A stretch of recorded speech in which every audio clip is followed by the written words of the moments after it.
Welcome to the Strong Women Podcast, where we explore a deeper understanding of the humanity, value, intellect, and creativity of women. I'm your host, Sarah Stonestreet. And I'm your co-host, Erin Kunkel.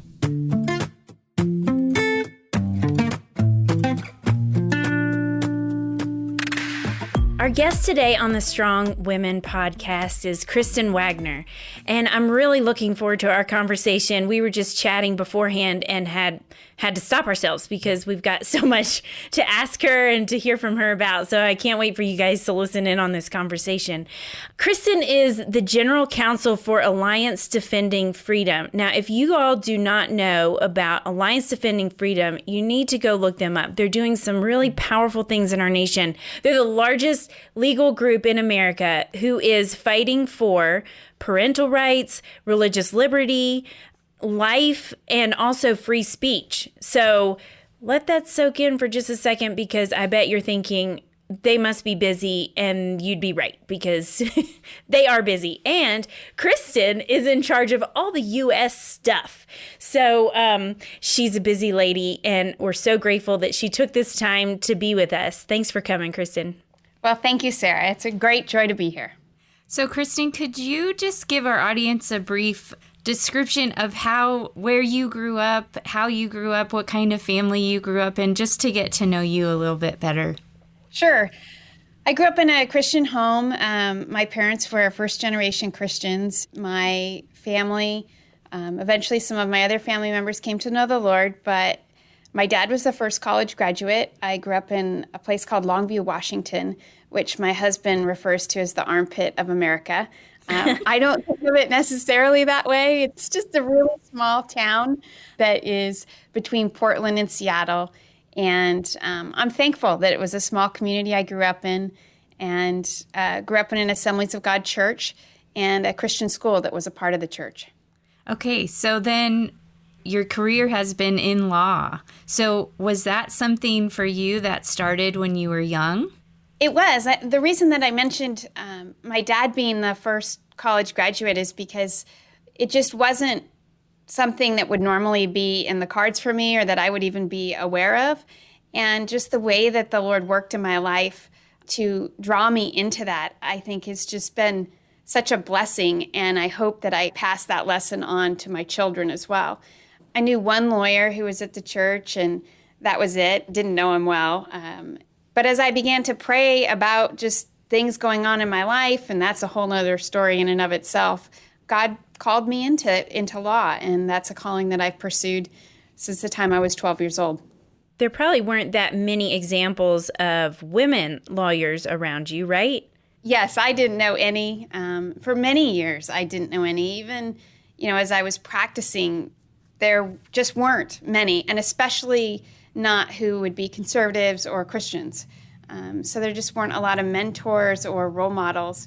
And again, it was a mill town that I was in, so you were lucky to go to college. Mm-hmm. But at the same time, just God blessed me with an amazing father. My mom is great too, but my dad, just the role that he played in my life in encouraging me to pursue God's calling and helping me to see my role as a wife, my role as a mother are critically important and of highest priorities, but that he believed that God had something in addition to that for me to do. So do you think that's really what gave you the courage to go into a career where you aren't seeing any women? It seems like it would take some courage on your part to say, okay, I'm going to go in this male-dominated field at the time. And so you do really credit your dad for kind of giving you that courage? Oh, he's the best. He, I think back to the 1970s, which is when this time period was, and there really weren't a lot of examples. And especially, I think, in the Christian world, it was even harder to be a woman than maybe it is now, in terms of just looking down on those women that would have separate vocations out in the marketplace. And yet my dad was just constantly talking about Esther and Deborah and even Nehemiah and David, and just how, you look through the Hebrews Hall of Fame and you just know that God calls people to certain moments and to certain vocations and places, and he ordains those moments. And my dad would just talk to me about those moments are ordained for you. And it's true for all of us. But, I thought I was pretty special. I didn't know the difference. Now I'm saying the same thing to my own children. So it was pretty inspiring then. I don't think it took any courage on my part. It took, I think, some wisdom and discernment on my dad's part. Yeah. And I'm sure that, in the 70s, the church was still kind of reacting to the feminist movement, right? So I imagine you got some pushback. Yes. Yes, very much so. And just, my dad would say, you probably never be the smartest person in the room, but you can always be the hardest worker. And that's been a goal of mine. I'm rarely the smartest person in a room, but I do want to be the hardest worker, and I want to be a servant to others. And as I've grown into a leadership role, I've tried to really understand that leadership is about hiring people and leading people that are actually better than I am at whatever it is we're supposed to do, and that's a role that I have to serve them and to help their talents grow, because the kingdom of God will grow as a result. That is a great posture to have. I would disagree with you that you're not the smartest in the room, but that's okay. If you need that for your humility, you stick with that. But I was going to ask you about if you could tell our listeners about the sweet lady who wrote you the note that you've shared this story with me. I won't share anymore because I want you to tell it. Sure. Well, I kind of went through, started puberty a little bit earlier, had some rebellion, those kinds of things. And as I was going through that time, my dad was, telling me these stories and urging me to pray about my calling. And so I went to church camp. It was an Assemblies of God church camp, and just felt the Lord impress on me a particular calling. And it was so specific that I wrote it down. It took up a whole page of notebook paper, and I still have it framed at home just to try to keep me on track, you might say. And after that happened, part of it was to go into law to defend religious freedom. And the only lawyer I knew was a guy named Gibbs, David Gibbs. And he was someone who had lectured at my school. And so I wrote a letter to the female attorney that worked with him, didn't know her. And she sent me like a 7-page typed letter back, just talking to me about what it was to be a woman in the law, advising me on law school, and just encouraging me in my faith, and basically saying, you can do it. And I still have the letter today. It's so inspiring to me to think she would take the time to do that. And it's one of the things that I hope that I'm starting to see, maybe I can do that for others as well, which makes me feel really old, but also, it's just the next generation carrying it on. Yeah, and I learned that story from you in a conversation that my daughter Abigail and I were having with you. And she's kind of in that spot where she's like, where should I go with my life? And she's got wonderful giftings, and she's trying to figure out what particular direction to go with it. And at the time she was really thinking maybe law is the way to go. And you gave her some great advice. You may not even remember it, but it was great. And it's really stuck with her. And I feel like it's the kind of advice that whatever vocation whatever God has for her life is going to apply. But the one that really stuck with me was the storytelling thing, because she said, here I am going into 9th grade, which she's 10th grade now, but she said, what classes should I take to prepare myself? And you said, be a good storyteller. Can you unpack that? I can. I don't really know where it came from or how I necessarily learned it, other than when I came to Alliance Defending Freedom, I had practiced in law in a Seattle firm for about 16 years after a judicial clerkship. And when I came, we didn't very often use our clients when we were talking about their cases. It would always be the lawyers that would go on and tell the stories about the clients. And it quickly became clear to me that in order to win someone over to your position, you not only need to appeal to their intellect, you need to appeal to their heart. And the way to appeal to the heart is through storytelling. It's to give them a sense of, what is this person really like? That's how justice really plays out in the most poignant ways, is to let them see and hear from, the Jack Phillips of Masterpiece Cake Shop, or the Barronelle Stutzmans of Arlene's Flowers in Washington, because they break through all the stereotypes. And since God wired us with intellect and emotion, we should be embracing both in a healthy, holistic way. So telling a story I think is what's most persuasive in the marketplace of ideas now, because you're able to use principles and then apply those principles in very tangible ways.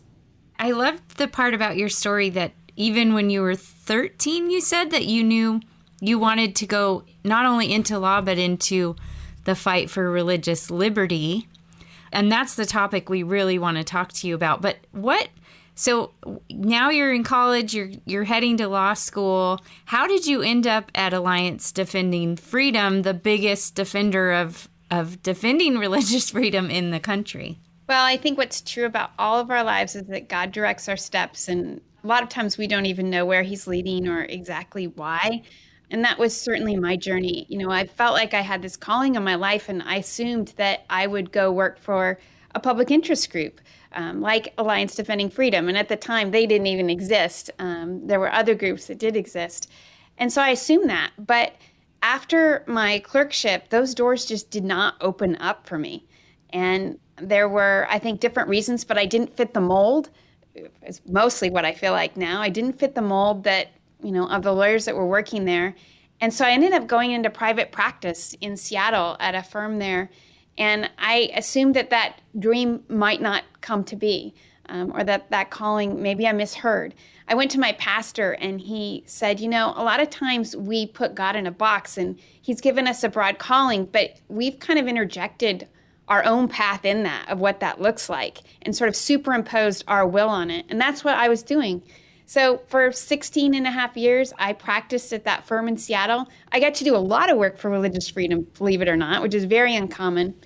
And at that 16 and a half year mark, I was a partner. I thought I was going to stay there for the rest of my career. I love my partners. It just was an awesome situation.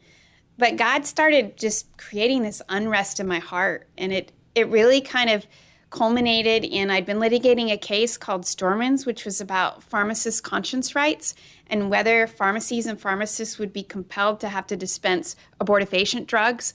And another case, Arlene's Flowers, which was a case that came up in Washington State as well.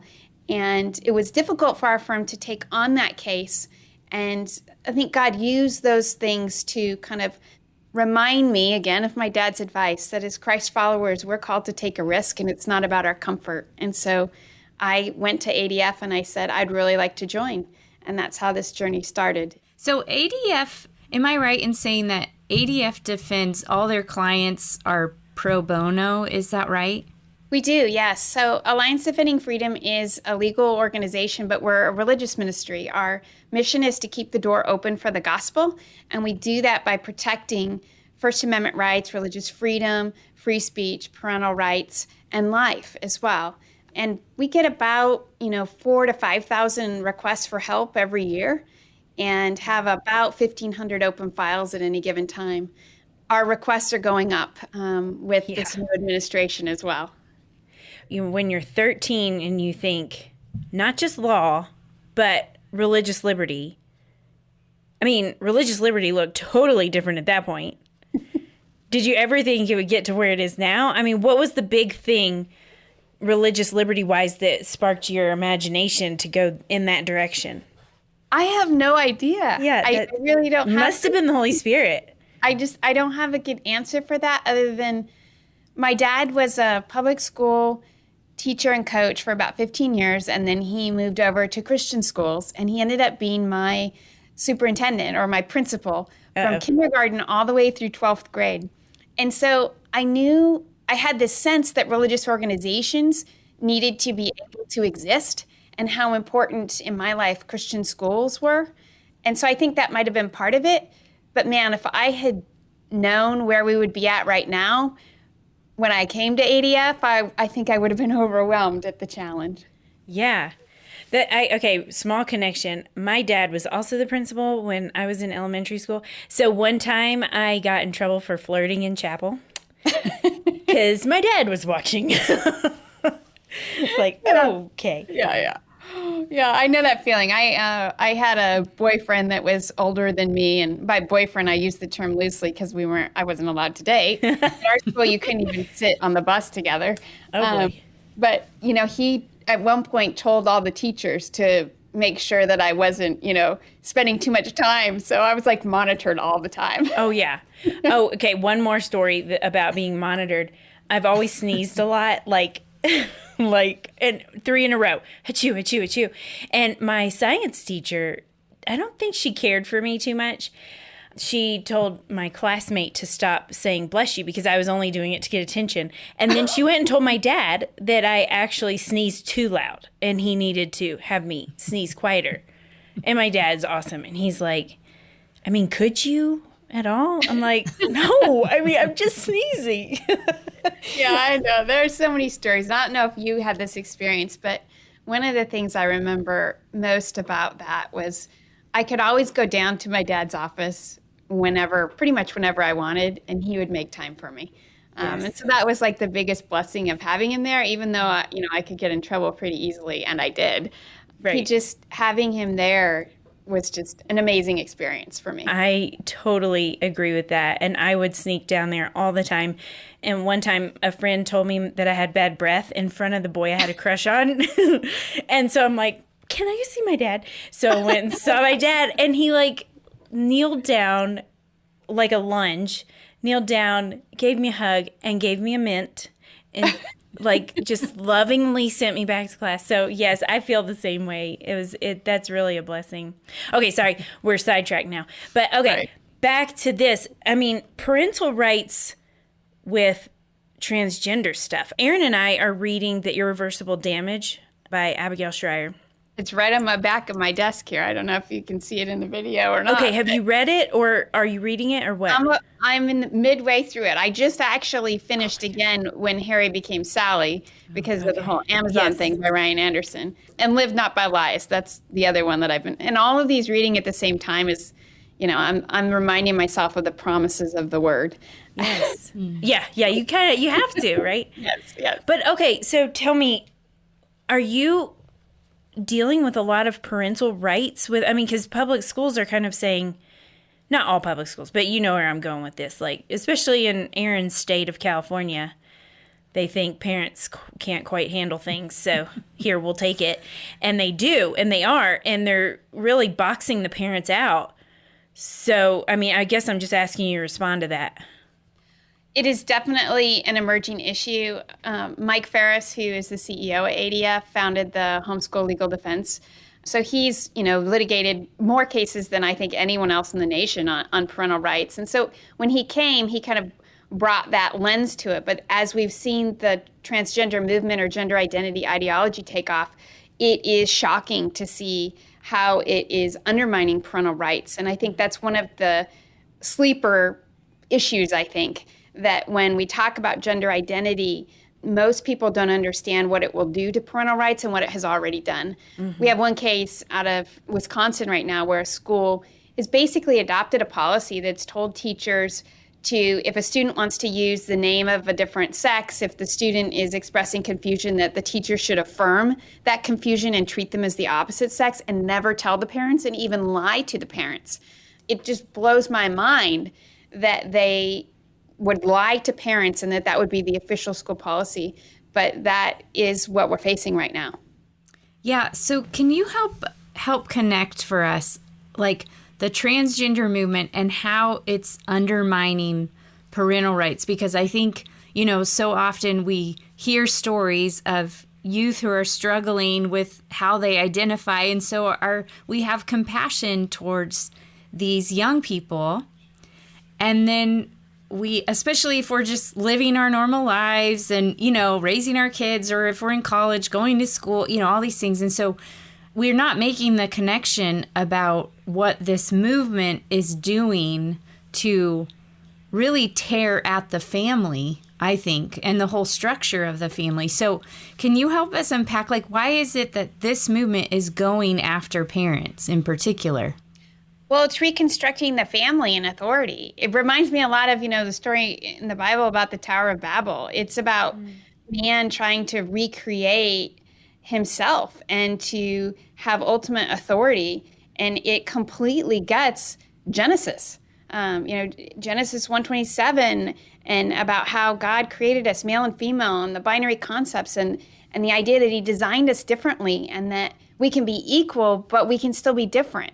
And, we're seeing it play out not just in school policies, but in things like when a child expresses gender confusion, this gender identity ideology is mandating that parents are supposed to go along with it and provide experimental treatments that in the end are irreversible. We talked about the irreversible damage book. Mm-hmm. That focuses a lot on, how this is affecting girls as a sociological phenomena.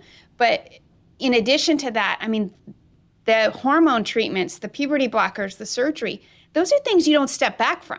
Mm-mm. And same thing for medical professionals. It's going to destroy the ability of people of faith and just people that believe in basic biology to be able to go into the healing professions. Counselors, same thing. We've seen, New York City tried to impose a $10,000 fine on a counselor, religious counselor, who, wasn't going to affirm, was going to basically, if a client came to them and said, I'm feeling confusion or I'm feeling same-sex attraction, can you help me navigate this?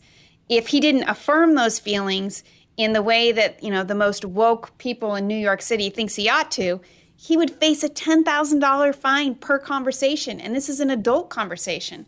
So it deeply undermines all of our freedoms and the basic family structure. You mentioned the medical thing, and I think that was something I didn't understand until actually I was listening to something with Ryan Anderson, who wrote When Harry Became Sally, which you mentioned, but he was talking about how doctors are being forced. For example, my mom has breast cancer, so she had to have a mastectomy. And so, of course, these doctors that perform these surgeries, well, these doctors will now be forced to perform surgeries on healthy women who don't have anything wrong with their breasts, but just want them removed. And they can't just say, I don't want to perform that. They're not even going to be given the choice to do that. And that's the undermining of the religious freedom that you're talking about. Absolutely. And it even goes towards, women's safety and privacy. Mm-hmm. We had a case involving Downtown Hope Center in Anchorage, Alaska, and the director, Sherry Lurie, declined to admit a man who was in a woman's nightgown, who was injured and intoxicated, into the women's shelter to sleep 3 feet away from the women in the shelter, many of whom have been sex trafficked, have been experienced domestic violence.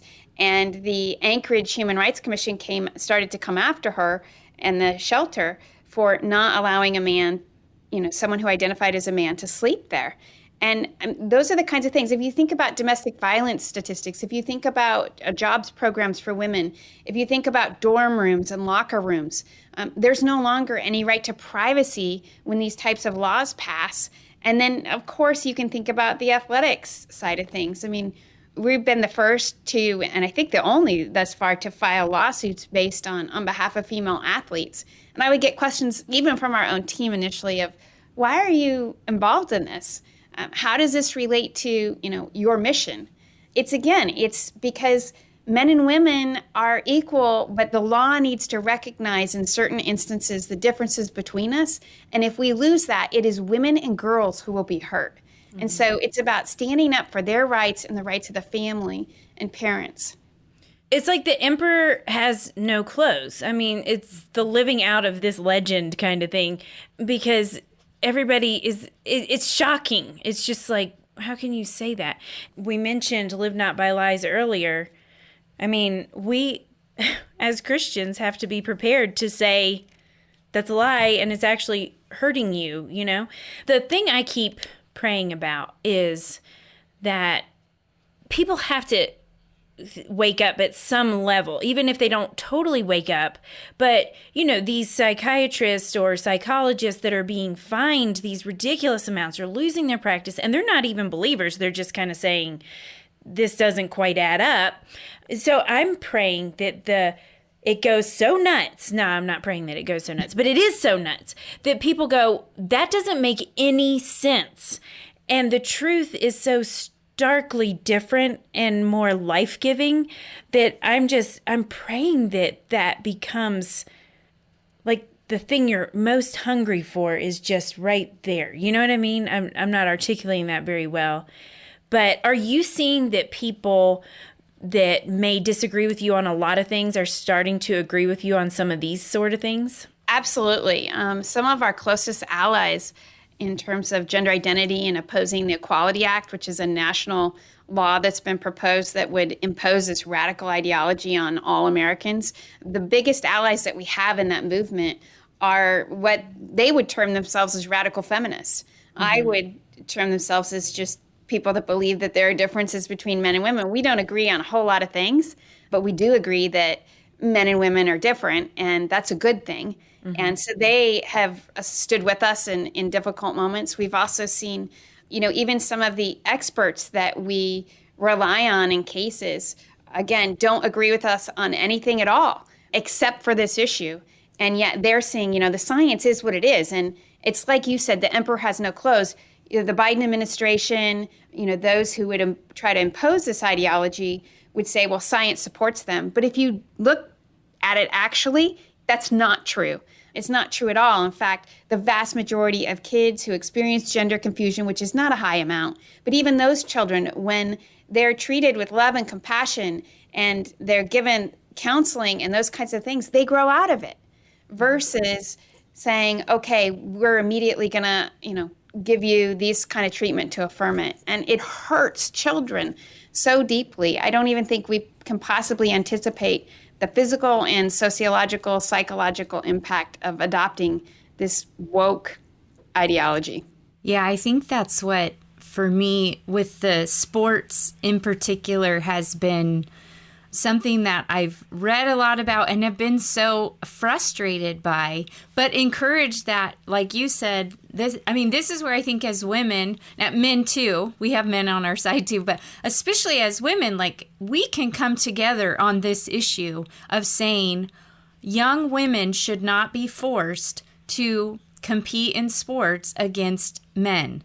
They shouldn't be forced into locker rooms with men. Like, every woman knows that. It's like, this is something we can unite on, right? Well, not every woman would affirm that, I guess. But this is the thing, right? Like, this should be something that across religious lines, across all kinds of things, that we should be able to come together, because it's just so evident. Even if you don't know all the science, it's self-evident that men are built different than women. And then once you read some of the science of just testosterone levels and muscle mass, then we realize it's not fair to the younger generation coming up behind us to not have the opportunities that the three of us had to compete in sports in elementary school and high school and college with other women on a fair playing field. And too, I grew up with a strong mother who told us how when she was in high school, there weren't sports options for girls. It was like cheerleading, gymnastics, and that was it. And my mom always loved basketball and, but they didn't have a girls' team. And so by the time my sisters and I were, old enough to play sports, she had us in sport. We were in softball and basketball, but she made us appreciate, like, hey, I didn't have these opportunities. You guys, even if you don't love it, just play different things. It's fun. It's good to exercise, all this thing. And so quickly now, my mom's granddaughters, their ability to play sports is now being threatened. And it's just it's just crazy. But like, wow, that didn't last long. I know, which is why, Sarah has said before, but Glenn Stanton has said the transgender movement is the new patriarchy, because you feel like women's sports isn't going to exist. Well, it won't exist, actually, if you follow all of this to its logical conclusion. If there is no difference between men and women, then we don't need different sports teams. We just need one basketball team. Everybody tries out for basketball. Who's ever the best will be on the team. Well, we all know who that's going to be. It's going to be the boys. So you can see how this just logically leads to the end. Unless we're playing horse, because I can beat a boy at horse. I cannot beat a boy at one-on-one. Not if he dunks every time, though, right? No. Oh, well, that's true. That's true. Or does any crazy shots. Yeah. No, I so agree with you. I played sports. My daughter has played sports through high school, and it will be playing in college. And it's the lessons that they teach you too. I mean, yes, it is being able to just get out there and compete and the benefits to your health generally, but it's also the ability to win, to have that drive and know that if you work hard enough, you can accomplish something. And I mean, that's why a few weeks ago, one of our attorneys argued in a case in Idaho about this Save Women's Sports bill that was passed to ensure that women and girls have the equal opportunity to compete. The ACLU challenged that law, and so there was an oral argument in the case. And I was just listening to it and thinking, there are women that are arguing for this new patriarchy. How could this possibly be? And hearing, a woman say, it's not about winning. They don't deserve the right to win. And thinking, oh my goodness. I mean, what the statistics tell you, 96% of women who are CEOs have played sports. The statistics tell you that girls that play sports have more self-confidence. They struggle less with depression. There are just so many impacts of it that are good and healthy. And how could we suggest that there aren't differences? And again, I want to just say, those who are struggling with gender confusion deserve compassion. They deserve dignity. They deserve to be treated in ways that are appropriate, that they're created in God's image. But that does not mean that we don't recognize the real physical differences that exist. So our kids are growing up in this, this is what they know, really. It's so pervasive. But I teach this 7th and 8th grade history and literature class, and actually we're studying ancient times. And so the topic today was transgenderism, because that makes sense. So they have all these thoughts about truth and love. And so, in fact, one time, at one point in the conversation, one of the kids passed out Bibles, and he had each of us read a verse all about how truth and love go together, and that God is love. Not that just God loves, but that he is love, and how truth and love cannot be divorced, because once they are, they're void. And so we were talking about, we kept coming back to, let's not lose compassion, because when you're in a group that all agrees with each other and is like, this is crazy, it's easy to just start the straw man thing. And so I kept coming back to, don't forget the compassion. And there's a difference between the agenda that who knows where it's coming from. I know it's coming from the devil. It's a direct attack on God's design. But anyway, that's the larger thing. And we can be angry at the agenda. We can be angry at the lies. But when you're sitting across from someone who is struggling with this, who really has bought into the lie and they are believing this, do not forget that truth and love go together. And that loving this person doesn't mean saying you're fine. But it doesn't mean saying you're wrong and walking away. It means coming alongside them relationally, and who knows? So one of their assignments for today was actually, okay, we've talked about truth and love a lot, and that's easy to say those things together, but I want you to go home and write down an example of how you think this could look in a conversation, in a relationship. So I don't know. I don't have a particular thing in mind that I want them to come back with. I just kind of want them to think about it. But anyway, this is what our kids are facing. And it is kind of exciting, not that they're facing this lie and this attack on the image of God, but that they have the truth, the life-giving truth. And so what would you say to this generation? How should they prepare themselves? We are people of hope. We're called to hope. And I think while we can see these challenges that are here, I'm so inspired by the fact that, the scripture tells us God chose us to live in this particular moment. Mm-hmm. And that's just been something that for me is just a constant source of truth, but also encouragement from the word. That one of the themes of our team that we talk about a lot is, if not now, when, if not us, who.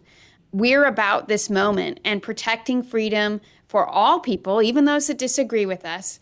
And so I think that's one thing. I think I've been listening to Matt Chandler's doing a series on Revelation right now. And this last week, he talked about, he literally said, we are made for this moment. And how going to Sunday church it's not going to be enough to get through the seasons that we're in right now. But that doesn't mean it's not a time filled with hope and supernatural miracles that God can do. Something else he's been doing in my heart a lot is just drawing me back to the basics, I feel like, of that mission of keeping the door open for the gospel and being willing to share the gospel and being willing to see every person in God's image and to respond with that, with a winsome caring, like genuine care for people, and not to think of God being on our side, but on us joining with the Lord to help people come to know Christ. And I just think it's a cool season to be in, and cool is probably not the most educated word to use here, but since we're talking about the next generation, I don't even know what word they would be using. Aaron, what would they be using? I need to ask my daughter. She's into all. Just kidding. That's the 80s. What's even happening in her life, and that my daughter's being so drawn into the theological basis for these issues. And I think that that's important. I also think we're going to continue to see statistics go up. Of course, there's going to be more children that suffered from gender confusion when they walk out their front door and they're seeing the, cross-dressing, and they're seeing, all these things. They go into a restroom or a locker room and there's a man in there. We're going to see more of that because it's creating confusion, which gives us more of an opportunity to be a testimony to others. Mm-hmm. Yeah, I love that reminder of we were placed in this time. We were created for this moment. And if you're a young person listening, that means that God has placed you in this time in history to live now. And what are you going to do with that? And for us more middle-aged women, God has placed us here at this time. And even for older women who are here and training, still, mentoring and pouring into the younger generation, we need you too. And he doesn't want us to shy away and run from these challenges. He wants us to help each other and to be the church. And I'm just thinking, Kristen, okay, so as believers in this culture, what do we need to know about religious liberty, in particular about what's happening? I think with COVID, one of the good things about all the churches shutting down is that we've now had to think about, for the first time ever as Americans, we've always enjoyed this freedom. Does it, is it important? Is it important that we are able to meet together? So we've had challenges in ways that we haven't before, and sometimes that's helpful in kind of waking us up. But you're on the front lines of the religious liberty fight. So what do you think we need to know as Christians as kind of some of these big challenges that we need to be aware of? It might sound silly, but to go back to even one of our founders, James Madison, he talks about the abridgment of our freedoms aren't going to come in some sort of violent riot that's obvious to it, but instead it's this gradual and silent encroachment of our freedoms.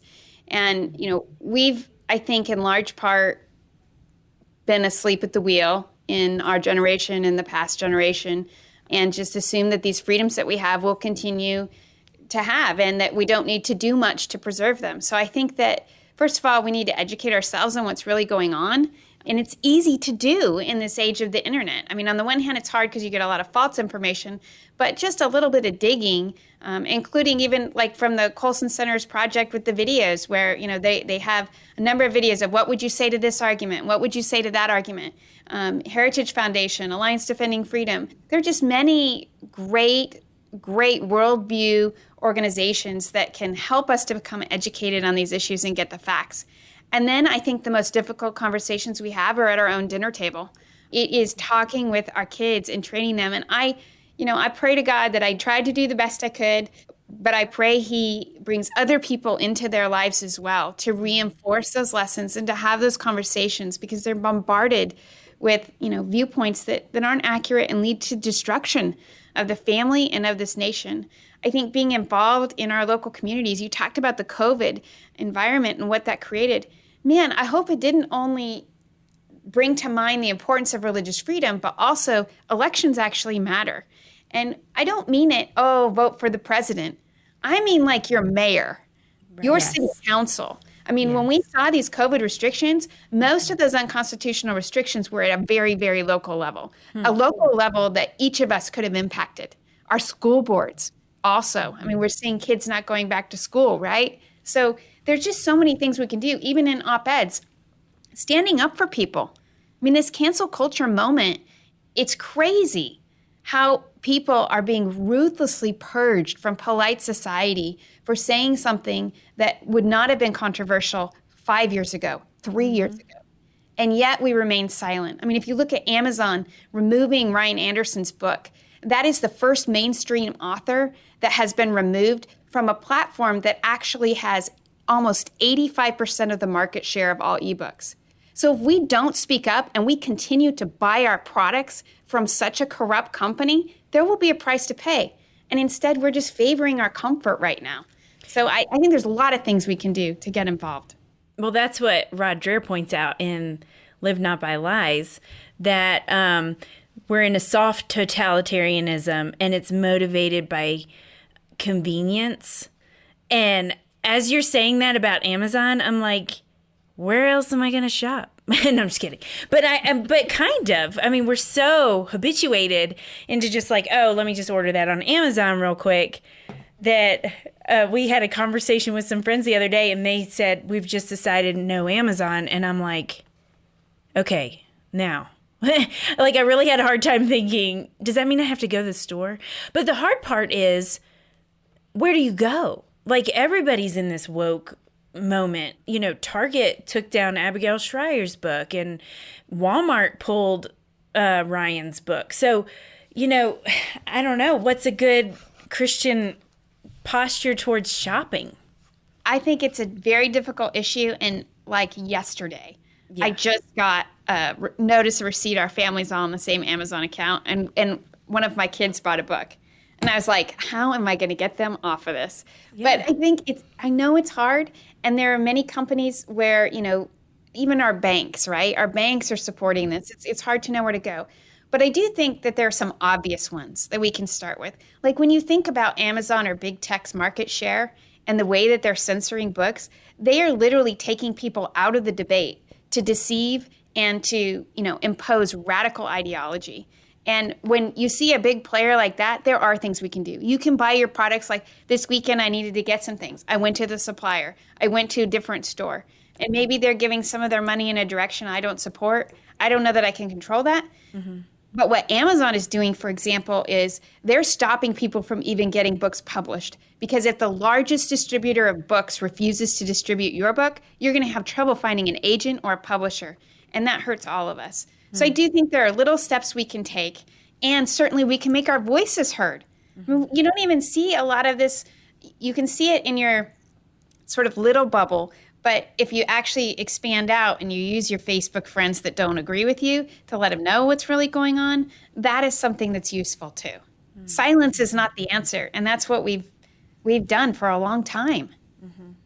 Yeah, and I think just sometimes it feels like an impossible hurdle as you're busy in your own life to even know all that's going on. But yeah, shameless plug for Colson Center, just even having the Breakpoint Daily, where just daily you're listening to what's going on in the culture, to subscribe to ADF and to get letters from you guys knowing what court cases you're battling and praying for you guys, supporting your organization, which my husband and I do. And I hope our listeners will join in that too, because these are the things we can do. Yeah, I'm a busy mom with a bunch of kids, but there are things that I can do in this time and place, and it's going to look different. What you're doing, Kristen, is different than what I'm doing, but we can do things that matter. And it does start with even just becoming aware of what is going on. And yeah, that I think was the blessing of COVID. I had friends say to me, oh, you're right. It actually does matter who's on our school board, like you said, or who our mayor is, because in California, crazy California, it mattered. Cities, sometimes cities, bordering cities, the city I'm in and the city we border, was radically different in mask mandates, stores shutting down, all of that. And it was so obvious just if you crossed over, and it was all the city council. Mm-hmm. And so it was very eye-opening, which is a good thing. This is, we need to learn. And so now what do we do with this knowledge? Well, we can do something. If we're a college student, if we're a retired teacher, whatever life stage we're in, there's something we can do. As you're talking, Erin, about the things that we can do, I think a couple other things I would just add in real quickly to that. And one is we have a Church and Ministry Alliance program that, people can go to their pastors and say, hey, look at this program. And we're hoping that by providing resources to pastors and a legal defense in some instances, they'll be emboldened to speak the whole gospel and to speak out freely on these things. A second thing is to be a witness bearer for the truth, just in our everyday lives. So many people, one of the reasons we're seeing these legislation take place and these ideology be promoted is that there are fewer religious people who are living outspoken about their faith. So living that out in a public way, in a graceful way is critical. And lastly, it's just prayer. Praying for your neighbors, praying for your family, praying for our nation. Next week, Jack Phillips is going to trial in a case. And there are these cases that are going on being litigated across the nation, praying for that God would move in the hearts of our leaders. So I don't think, more than anything else, prayer is critical in this, and Scripture affirms that again and again. So I just didn't want to leave that out in terms of the real tangible things we can do that move mountains. Yeah, and I think prayer is something as Christians we're like, well, what else? Like we kind of overlook the power of prayer. And if that was your reaction, which I catch myself all the time being like, what else? If that was your reaction, I take it to the Lord. Say, teach me what it means to pray. Because that's what we need. We need to talk with the Lord. We need to listen to the Lord. So I'm so glad you brought that up. Okay, unfortunately, we need to wrap this up, but we have two more questions for you, Kristen. One is, I know you're a reader because you've already mentioned 3 books that you have right behind you, but what books are you reading? Is that your list that you mentioned earlier? Well, I have to read a lot of briefs and law review articles, so I don't get to read for fun very often, but I am almost finished with Live Not by Lies. My husband took it from me, so I asked him yesterday, I said, I need that book back, and he said, you can have it back for a while. I need to just process for a while. Right, yes. So that's fun. I've also been reading Garden City, which is by John Mark Comer. My daughter's been reading his books voraciously. He's the elimination of hurry guy. I don't know if you've heard about that. Yeah. Oh, yeah. But Garden City, it's about calling. It's kind of like my favorite book has been Culture Making, which I read when I was in the Colson Center program, the fellows the Colson program. Fellows, yeah. Yeah. But Garden City's kind of a take on that, and she's been just working through it, so I decided to dive in. So those are some of the books that I've been looking at closely lately. That's awesome. Okay, I can't help but do a plug for Colson Fellows because Kristen was a Colson Fellow. You too could be a Colson Fellow. And if you're wondering what Colson Fellows is, then you can go to colsonfellows.org to find out more. But let me just give you a brief sentence about them. It's basically a deep dive into worldview for adults. And you take a whole year. You're in a community of learners. You meet together once a month, and it's also all across the nation. It's the same curriculum all across the nation, but there's groups in cities that get together as a community. There's one in Colorado Springs. Are you in Colorado Springs? Because you can join us. Okay, I'm really getting commercial-ish, but it really is a fantastic program, and I went through it a couple years ago. Kristen went through it a few years before me. And the other thing, okay, so it's a deep dive into worldview, and it's also, not only are you deep diving into worldview, as you're going deeper, you're saying, okay, where is my calling? In my sphere of influence, how do I act with intention to bring the gospel, to bring heaven to earth, really? Anyway, I just had to do a quick plug because we are accepting students for next year, and that new year of students will start in July. So it was a great experience. When I talked about transitioning, from my firm, it was probably, I don't know, maybe 5 years before I transitioned to ADF. But God used that experience to, I think, cultivate a deeper desire in me to serve him even more fully in the vocation that I was in, and then eventually to kind of let go of what I felt was my security at my firm and say, okay, Jesus, take me on a journey and take my family with me. And it's been a great, great journey that he's had us on since then. Okay, sadly, this is our last question. Okay, Kristen, if you could have coffee with any woman in history, who would it be? It's such a hard one. I'm going to name 3, okay? So I don't think I can do She's that. cheating. I know. I know others on your podcast have said Joan of Arc, but I absolutely love the Joan of Arc novel by Mark Twain, and Yes. that's one of my very favorite books, and I just think it'd be amazing to have coffee with her. But I think the 2 others that would be biblical characters that just really prick my heart are the woman at the well and Abigail. Just the courage, I think, that it would have taken to do what Abigail did in the Bible, and then to be that woman at the well and to have that history and have Jesus just like look right through you into your spirit and your heart, and what that moment must have been like and what she was experiencing. I would love to hear about that firsthand. Oh, me too. Kristen, thank you so much for joining us today. Thank you. It was a joy to be in conversation with you, and thank you for the great work that you're doing. Thank you for listening to the Strong Women podcast from the Colson Center. To find out more about our guests, hear from our hosts Sarah and Aaron, and connect with other amazing women, visit our website at strongwomen.colsoncenter.org. Find the Strong Women podcast on Facebook, and check us out on Instagram at strongwomencc. Thanks again for joining us, and we'll see you next week.